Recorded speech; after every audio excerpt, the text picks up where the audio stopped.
సభకు నమస్కారం. సభాధ్యక్షులు శ్రీ ప్రొఫెసర్ సుబ్బారావు గారికి నా హృదయపూర్వక నమస్కారాలు. ఈ సభలో ముఖ్య అతిథిగా వచ్చిన డాక్టర్ వైద్యనాథన్ గారికి గౌరవనీయులు, శ్రీ డాక్టర్ కోట హరినారాయణ గారు, పూర్వ హెడ్ మాస్టర్, ఈ ప్రోగ్రాంకి కొంత సూత్రధారిగా వ్యవహరిస్తున్న భాస్కర్రావు గారికి, ఈ ప్రోగ్రాంలో పాల్గొనటానికి వచ్చిన 70వ వార్షికోత్సవ వేడుకల్లో పాల్గొనటానికి వచ్చిన కేఎస్ఆర్ గవర్నమెంట్ హై స్కూల్ పూర్వ విద్యార్థులకు, అలానే ఉపాధ్యాయులకు, హెడ్ మాస్టర్లకి, ముఖ్యంగా విద్యార్థులకి, ఈ చుట్టుపక్కల గ్రామాల నుంచి కూడా కొన్ని స్కూల్స్ నుంచి వచ్చిన విద్యార్థులకి, తల్లిదండ్రులకి, ఈ ఊరి గ్రామస్తులకి అందరికీను నా హృదయపూర్వక నమస్కారం. ముఖ్యంగా ఈ 70వ వార్షికోత్సవం సందర్భంగా మీ ఊర్లో కేఎస్ఆర్ హై స్కూల్ని ఇంత గొప్పగా రీకన్స్ట్రక్ట్ చేసుకొని, ఇంత శ్రద్ధగా, ఇంత క్లోజ్ ఇన్వాల్వ్మెంట్తో మానిటరింగ్ చేసుకొని, ఈ ఊరికి, ఈ ఊర్లో ఉన్న పిల్లల భవిష్యత్తుకి ఎంతో సహాయం చేసిన పూర్వ విద్యార్థుల అసోసియేషన్కి నేను స్కూల్ ఎడ్యుకేషన్ తరపున స్పెషల్గా ధన్యవాదాలు చెప్తున్నాను.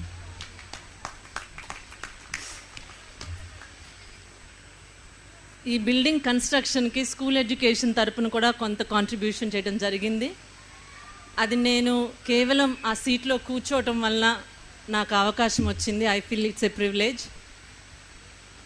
ఇంత ఉత్సాహంగా, ఇంత ఇన్వాల్వ్డ్గా ఈ అలమ్ని అసోసియేషన్ మెంబర్స్ ఇంత కమిట్మెంట్తో చేసుకుంటుంటే, అట్ మై లెవెల్, ఆ పైన గవర్నమెంట్ లెవెల్లో కూడాను పూర్తిగా సపోర్ట్ ఇవ్వడం జరిగింది.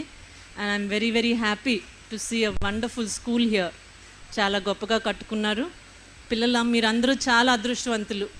మీ భవిష్యత్తు కోసము మీ ఊర్లో మీ అలంని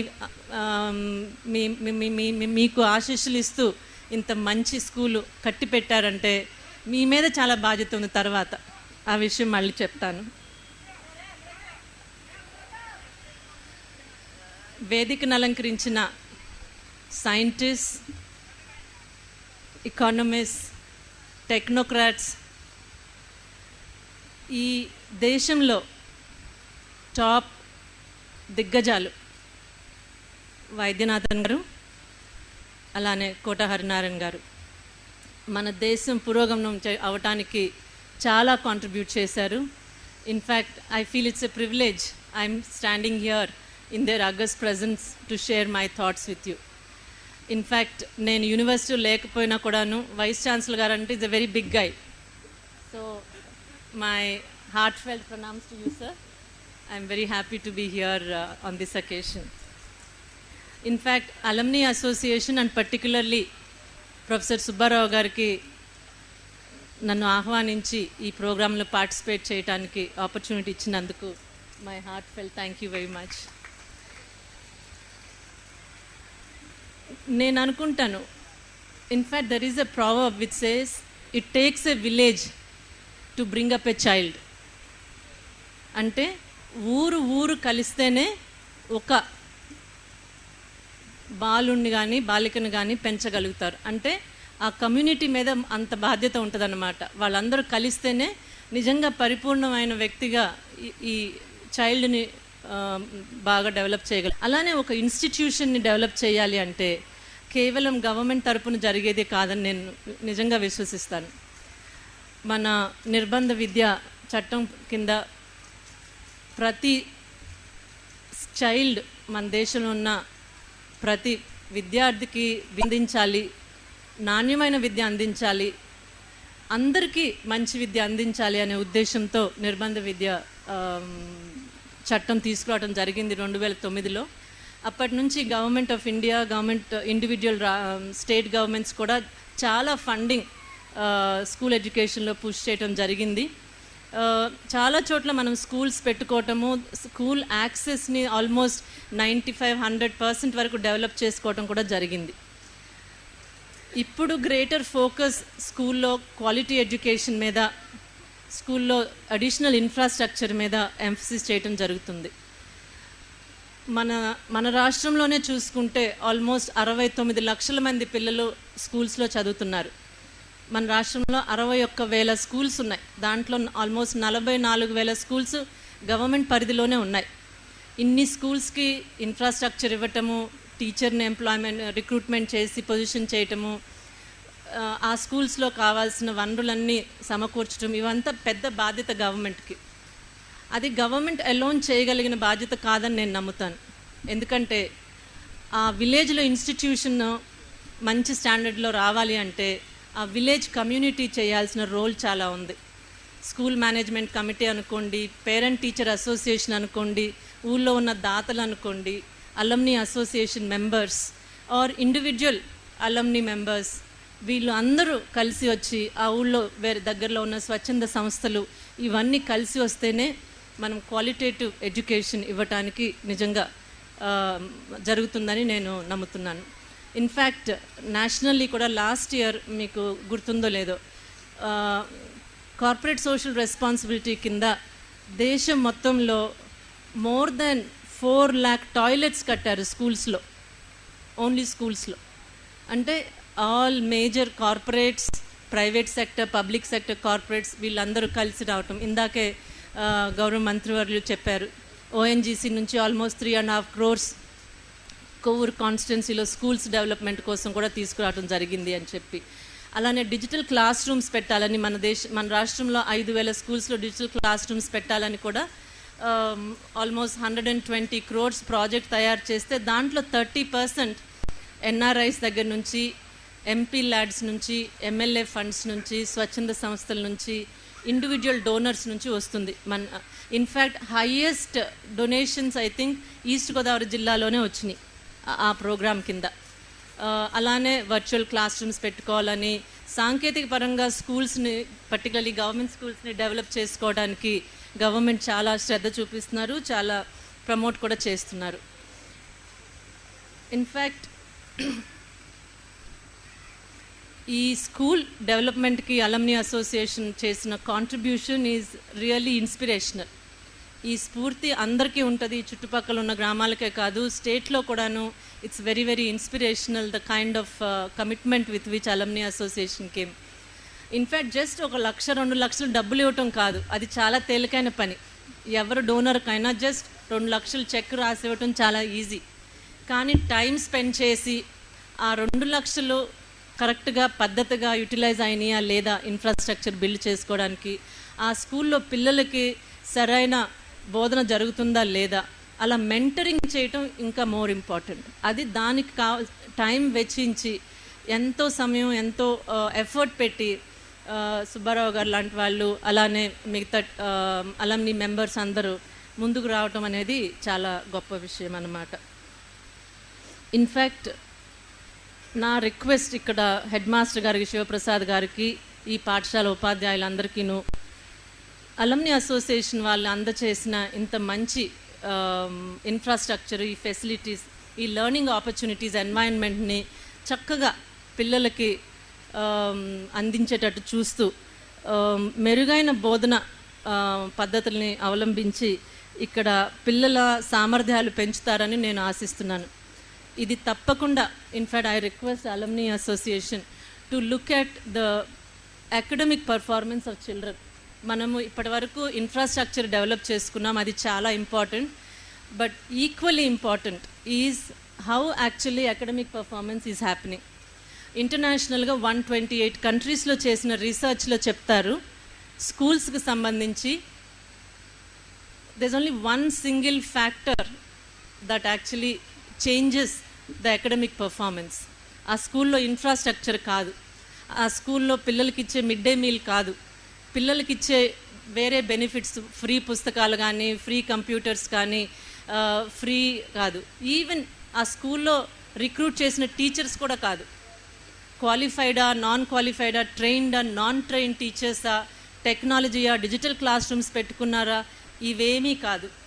మేజర్గా only single factor is class రూమ్లో టీచరు బోధన ఎలా చేస్తారు, ఆ బోధన వలన పిల్లలకి ఎలా నేర్చుకున్నారు. These are the only 2 variants that have actually been the factors in improving the academic performance of children. So మన బోధనా పద్ధతులు మార్చుకోవటం, టీచర్ బోధనా పద్ధతులు మార్చుకోవడానికి స్కిల్స్ రావాల్సిన ట్రైనింగ్ అది ఇవ్వటం గవర్నమెంట్ తప్పకుండా ఇస్తుంది. అలానే అలమ్ని కూడాను ఇన్వాల్వ్ అయ్యి ఈ aspects particularly school management committee వీళ్ళందరూ కూడా రివ్యూ చేస్తే రెగ్యులర్గా along with head masters and teachers ఒక క్లియర్గా గోల్స్ పెట్టుకొని పిల్లలకి సామర్థ్యాలు పెంచాలి అని నేను ఆశిస్తున్నాను. ఇది అంతాను రాజుగారి గంగాళం లాగా ఉంటుంది. నేషనల్ లెవెల్లో ఏపీ స్టేట్ పర్ఫార్మెన్స్ ఎలా ఉంది, ఇంటర్నేషనల్ లెవెల్లో ఇండియన్ పర్ఫార్మెన్స్ ఎలా ఉంది అంటే ఆ గంగాళంలో ఆ గ్లాసు ఈ క్లాస్ రూమ్లో జరిగే బోధన, ఈ క్లాస్ రూమ్లో జరిగే బోధన పద్ధతిగా ఉండి పిల్లలకు అర్థమయ్యేలాగా ఉండి పిల్లలు దాన్ని అర్థం చేసుకొని వాళ్ళ జ్ఞానాన్ని పెంచుకునే విధంగా ఉంటే ఆ గంగాళంలో పాలే ఉంటాయి. నేషనల్ లెవెల్లో మన స్టాండర్డ్స్ కూడా అట్లానే ఉంటాయి. సో దాని మీద కూడా మీరు కాన్సన్ట్రేట్ చేయాలని నేను సభాముఖంగా మీకు రిక్వెస్ట్ చేస్తున్నాను. ఇన్ఫ్యాక్ట్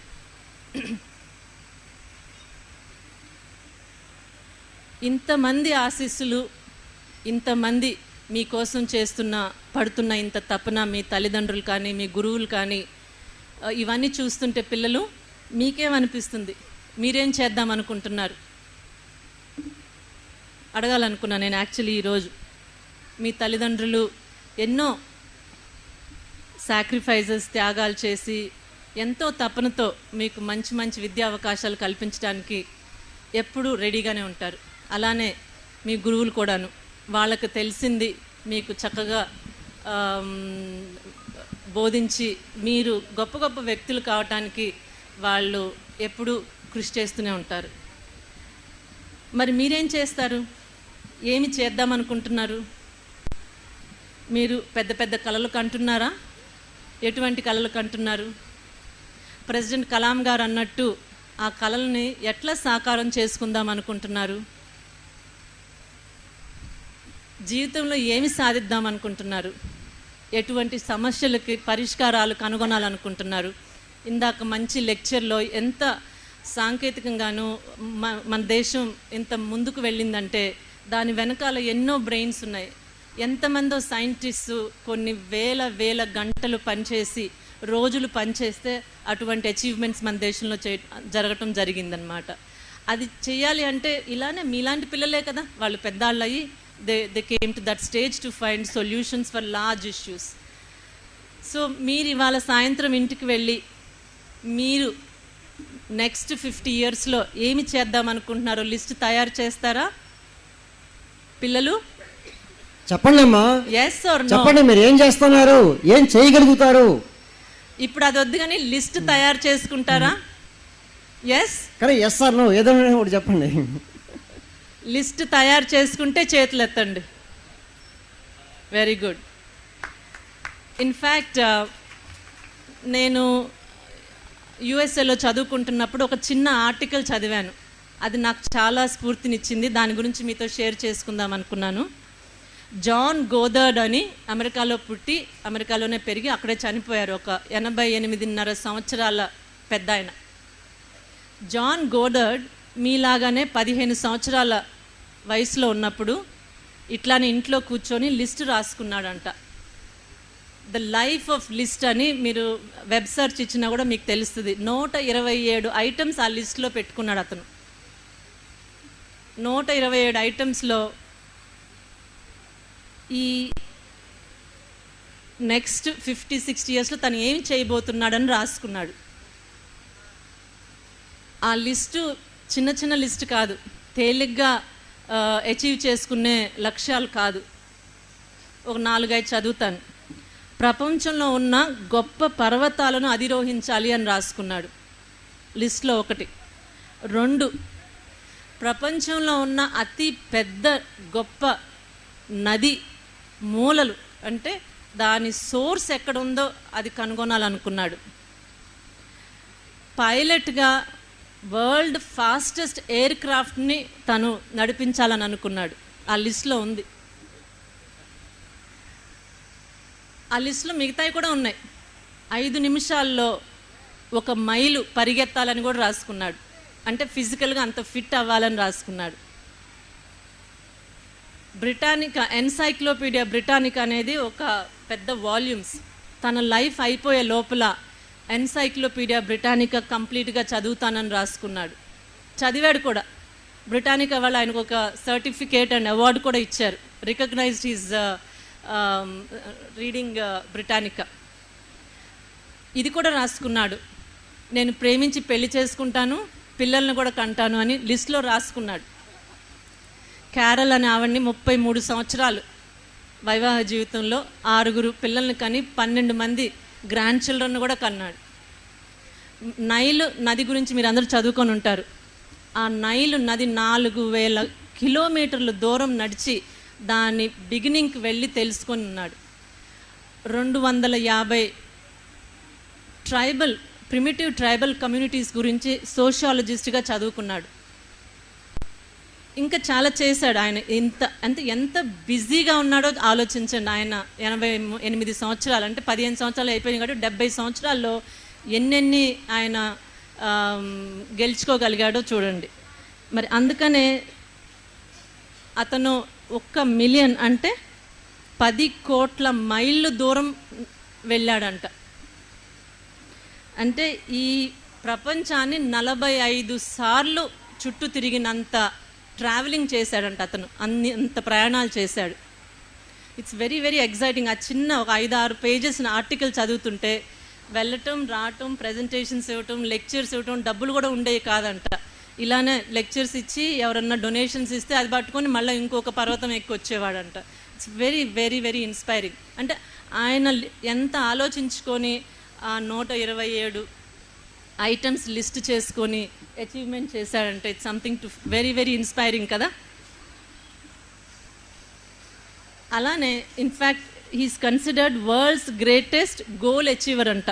ఆయన చనిపోయినప్పుడు రీసెంట్గానే 2013లో చనిపోయారు ఆయన. వరల్డ్స్ గ్రేటెస్ట్ అచీవర్ అని అంటారు ఆయన ఒబిచురీలో రాసింది. మరి చేయాల్సిన పనులన్నీ, గెలవాల్సిన లక్ష్యాలన్నీ, సాధించాల్సిన సాహసాలన్నీ, చూడాల్సిన ప్రదేశాలన్నీ, చదవాల్సిన పుస్తకాలన్నీ, ఇవన్నీ రాసుకుంటే సరిపోతుందా లిస్టు? సరిపోద్దు కదా. దానికోసం తగినంత కృషి కూడా చెయ్యాలి కదా. ఎక్కడ ఏమి చేద్దామనుకున్నా, ఉద్యోగం చేద్దామనుకున్నా, వ్యాపారం చేద్దామనుకున్నా, వ్యవసాయం చేద్దామనుకున్నా, ఒక శాస్త్రవేత్తగా ఉందామనుకున్నా, ఒక స్పోర్ట్స్ పర్సన్గా జరగాలనుకున్నా కూడాను ఒక కార్యదీక్షతో, ఒక ప్రణాళికతో, ఒక పట్టుదలతో, ఎన్ని అడ్డంకులు వచ్చినా ఆత్మవిశ్వాసంతో ముందుకెళ్తేనే మనకి మనం రాసుకున్న లిస్టుని మనం అచీవ్ చేయగలుగుతాం. అందుకనే పిల్లలు, మీరు తప్పకుండా లిస్ట్ రాసుకోండి. ఆ లిస్టుని ప్రతి వారమో, ప్రతి నెలనో, ప్రతి రోజునో చూసుకుంటూ ఉండండి. తప్పకుండా you will achieve what you want to achieve. ఒక చిన్న బ్యూటిఫుల్ పుస్తకం ఉంది, ఆల్కెమిస్ట్ అని, పాల్ క్వైలో అని రాశారు, సౌత్ అమెరికన్ రైటర్. ఆ చిన్న పుస్తకంలో ఒక గొర్రెల కాపరి చిన్న బాబు, నేను ఈజిప్ట్లో వెళ్ళి నార్త్ ఆఫ్రికాలో పిరమిడ్స్ చూడాలి అని అనుకుంటాడు. తన జీవితంలో అందరూ తటస్థపడుతూ తనకు వచ్చే పరిస్థితులు అన్నీ కూడాను చివరికి అతన్ని పిరమిడ్స్ దగ్గరికి తీసుకెళ్తాయి. అంటే తన డిజైర్ అంత బలమైందన్నమాట. అందుకే అంటారు మన దగ్గర కూడా సంకల్పం ఉంటే అందరు ముందుకు వచ్చి మీకు సహాయం చేస్తారు దాన్ని అచీవ్ చేయడం కోసం అని. సో మంచి సంకల్పంతో మీరు అందరూ మొదలవ్వాలని నేను అనుకుంటున్నాను. అలానే రీసెర్చ్ కూడా చెప్తుంది, దేంట్లోనైనా మనం రాణించాలి అంటే 10,000 గంటలు కష్టపడాలంట. 10,000 గంటలు కష్టపడాలి. బ్లింక్ అని, ద లాట్ ఆఫ్ బుక్స్ ఉన్నాయి, బ్లింక్ అని, లాట్ ఆఫ్ స్పోర్ట్స్ పర్సన్స్ని, మ్యూజిషియన్స్ని, రీసెర్చ్ స్కాలర్స్ని, ఫిజికల్ ఫిట్నెస్ పీపుల్ని, అథ్లెట్స్ని, వీళ్ళందరినీ చదివి ఆ రీసెర్చ్ చెప్తుంది 10,000 గంటలు. మీరు సచిన్ తెండూల్కర్ అవ్వాలన్నా, పివి సింధు అవ్వాలన్నా, అలానే ఈ మధ్య ఎవరెస్ట్ ఎక్కడానికి వెళ్ళారు పిల్లలు. ఎవరెస్ట్ అధిరోహణ చేయాలన్న అరుణిమా సిన్హా అని ఆ అమ్మాయి ఒక్క కాలుతో ఎవరెస్ట్ ఎక్కొచ్చింది 3 సంవత్సరాల క్రితం. With one very very tough కండిషన్స్లో తన ఆ దీక్ష పట్టుకొని వెళ్ళింది. అలానే విరాట్ కోహ్లీ అవ్వాలన్నా, ఎవరైనా ఏ ఏరియాలో కన్నా మీకు అటువంటి నైపుణ్యాన్ని పెంచుకొని రాణించాలంటే 10,000 గంటలు. 10,000 గంటలు అంటే సంవత్సరాలు వేసుకోండి, 10 సంవత్సరాలు 15 సంవత్సరాలు వేసుకోండి, 8 గంటలు, 800 నుంచి 1000 గంట దాకా కష్టపడాల్సి ఉంటుంది. అంటే రోజుకి ఎన్ని గంటలు? సంవత్సరంలో 3 గంటలు. ఏదైనా మీకు ఏది ఇష్టమైతే దాని మీద కనీసం 2 గంటలైనా కాన్సన్ట్రేట్ చేసుకొని కృషి చేసుకుంటే తప్పకుండా మీరు అచీవ్ అవుతారు. స్పోర్ట్స్లో బాగా అవ్వాలనుకుంటే 2 hours ఎవ్రీ డే. చదువులో చాలా పుస్తకాలు చదవాలనుకుంటే 2 hours ఎవ్రీ డే. పాఠ్య పుస్తకాలు ప్లస్ జనరల్ బుక్స్, నాలెడ్జ్ పెంచుకోవటానికి. ఇన్ఫ్యాక్ట్ ఇవాళ రావాల్సిన గెస్ట్ పద్మవిభూషణ్ శ్రీ డాక్టర్ రాధాకృష్ణ గారు రాలేకపోయారని తెలిసింది. ఆయన ఎక్కడో ఒక చోట అన్నారు, 1 should be a life long learner అని. అంటే జీవితాంతం నేర్చుకోవాలని మనకి మనసులో ఉండాలా, ప్రతి ఒక్క ఆపర్చునిటీ నేర్చుకోవడానికే వీలవుతుంది అని. ఇన్ఫ్యాక్ట్ ఈ మధ్య నేను ఎక్కడో చదివాను, మీరు విన్నున్నారో లేదో ఆయన గురించి. మైక్రోసాఫ్ట్ చైర్పర్సన్ బిల్ గేట్స్ గారు, ఆయన సంవత్సరానికి కనీసం 50 పుస్తకాలు చదువుతారంట. రిపోర్ట్స్ చదువుతారు, బిజినెస్ మీటింగ్స్ ఉంటారు, చాలామందిని పెద్ద పెద్ద వాళ్ళని కలుస్తుంటారు. కొన్ని వేల డాలర్స్ని, కోట్ల డాలర్స్ని ఆయన డెవలప్మెంట్ కోసం ఖర్చు చేస్తూ ఉంటారు. మన దేశంలో కూడాను bill and Melinda gates foundation, వేరే దేశాల్లోనూ ఆఫ్రికాలోనూ అంతా ఖర్చు పెడతా ఉంటారు. విద్య, వైద్య, ఆరోగ్య ఈ శాఖలు ఇంప్రూవ్మెంట్ చేయడం కోసం అన్నమాట, పరిస్థితులు ఇంప్రూవ్మెంట్. సో ఆయన కనీసం 50 పుస్తకాలు. ఇన్ఫ్యాక్ట్ ఆయన వెబ్సైట్కి వెళ్తే ఆయన లేటెస్ట్గా చదువుతున్న పుస్తకము, ఆయన వ్యూస్ ఆన్ దట్ బుక్ ఉంటుంది. సో పిల్లలు, మీరందరూ మంచి లైబ్రరీ పెట్టుకున్నారు మీ స్కూల్లో. లైబ్రరీలో పుస్తకాలు తీసుకొని రెగ్యులర్గా ప్రతి వారము కనీసం నెలకు 2 పుస్తకాలు మీరు చదివితే మీరు ఈ స్కూల్లోంచి బయటకు వెళ్ళే తల్లికి కనీసం కొన్ని వేల పుస్తకాలు చదువుతారు. లేటర్ ఆన్ మీరు లైఫ్లో కొన్ని లక్షల పేజీలు చదువుకుంటారు. ప్రతిరోజు ఒక 5-6 పేజీలన్నా చదవాలి అని మీ లిస్ట్లో రాసుకోమని నేను మీకు రిక్వెస్ట్ చేస్తున్నాను. ఎందుకంటే నాలెడ్జ్ అనేది ఎంతో ఉన్నది. మనం పెద్ద గురువుల దగ్గర నేర్చుకోవచ్చు, పుస్తకాల్లో నేర్చుకోవచ్చు, మనం చూసే ప్రోగ్రామ్స్లో నేర్చుకోవచ్చు, మన పెద్దల దగ్గర నేర్చుకోవచ్చు. ఎవ్రీ సోర్స్ ఆఫ్ నాలెడ్జ్ మీకున్నది. సాంకేతికంగా మనం ఎంత ముందుకు వెళ్ళామంటే మీ మొబైల్ ఫోన్లోనే ఉంటాయి లెసన్స్ అన్నీ నేర్చుకోవాలనుకుంటే. ఏ అంశమైనా ఒట్టి పాఠ్యపుస్తకాలనే కాదు. సో ఇది మీరు as a habit, I request all the teachers to facilitate library hours. And లైబ్రరీలో అందరూ బుక్ రివ్యూస్ చేసుకుంటూ మీకు యాన్యువల్గా ప్రోగ్రామ్స్, మంత్లీ ప్రోగ్రామ్స్ పెట్టుకొని పుస్తకాలు చదవటంలో మీరు తప్పకుండా ముందుకుంటారని నేను ఆశిస్తున్నాను. ఇంకొకటి కూడా నేను మిమ్మల్ని రిక్వెస్ట్ చేస్తాను, చదువుతారా పుస్తకాలు? Yes or no? ఓకే, నెలకు 2 పుస్తకాలు చదువుతారా? Yes or no? Very good. చిన్న పుస్తకాలైనా పెద్దయైనా మీ వయసుకి తగిన, మీ గ్రేడ్కి మీకు అర్థమయ్యే ఈ పుస్తకాలు తప్పకుండా ఐఎమ్ షూర్ మీ అలమ్ని వాళ్ళు ప్రొవైడ్ చేసి ఉంటారు. మీరు తప్పకుండా చదవండి, చాలా ముందుకు వెళ్తారు. అలానే ఇంకొకటి కూడా నేను అడగాలనుకున్నాను, తల్లిదండ్రులు కానీ పెద్దాళ్ళు కానీ కొద్దిగా ఆకతాయిగా మరీ ప్రశ్నలు అడిగే పిల్లల్ని చూసి వీడు విసిగిస్తున్నాడు, వీడు మాట్లాడటం మానేస్తే మంచిది అని అప్పుడప్పుడు మనం చిన్నపిల్లల్ని విసుక్కుంటూ ఉంటాం.